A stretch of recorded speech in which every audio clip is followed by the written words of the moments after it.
Hello travel buddies and friendships, welcome again to my channel. If you are new to my channel, please subscribe, and if you are a returning subscriber, welcome again. Ang video na ito ay tungkol sa mga buwitre o tinatawag na vultures. Ang buwitre ay isang ibong mandaragit na kumakain ng bangkay o nabubulok na laman ng mga patay na hayop.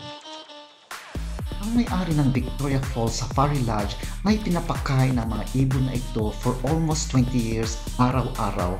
Pinapakain nila ng karne na may buto at pagkatapos na silang kumain ay babalik na sila sa kanilang natural habitat.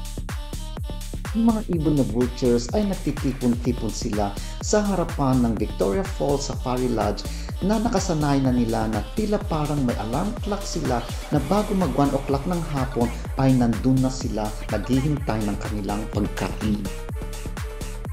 Ano? Bakit pinapakain ng mga ibon na vultures? Wala namang bayad sa entrance sa panunood sa pagpapakain ng mga ibong ito.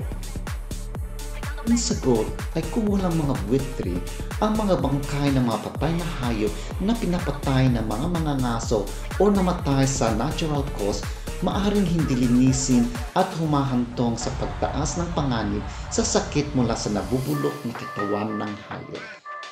Maaari itong makaapekto sa parehong lokal na wildlife at populasyon ng tao. Dahil ang mga buwitre ay mahalaga sa paglilinis ng bangkay ng hayop at pagpipigil sa pagkalat ng mga sakit. Ang isa pang rason ay sila ay nasa bingit ng pagkalipol dahil ang mga poachers ay pinapatay nila. Habang ang mga buwitre ay hindi direktang kasangkot sa poaching, ang kanilang ekologikal na papel ay ginagawa silang isang mahalagang kadahilanan sa poaching ecosystem bilang isang tool para sa pagtuklas at bilang isang biktima ng mga poachers na naghanap upang takpan ang kanilang mga track. Ang pag-iingat upang protektahan ang mga buwitre o mga vultures ay napakahalaga para sa pagpapanatili ng balance ng ecosystem sa rehiyon ito. Hello travel buddies and friendships, salamat sa inyong pagsuporta sa aking channel at please huwag kalimutang mag-like, comment, and share.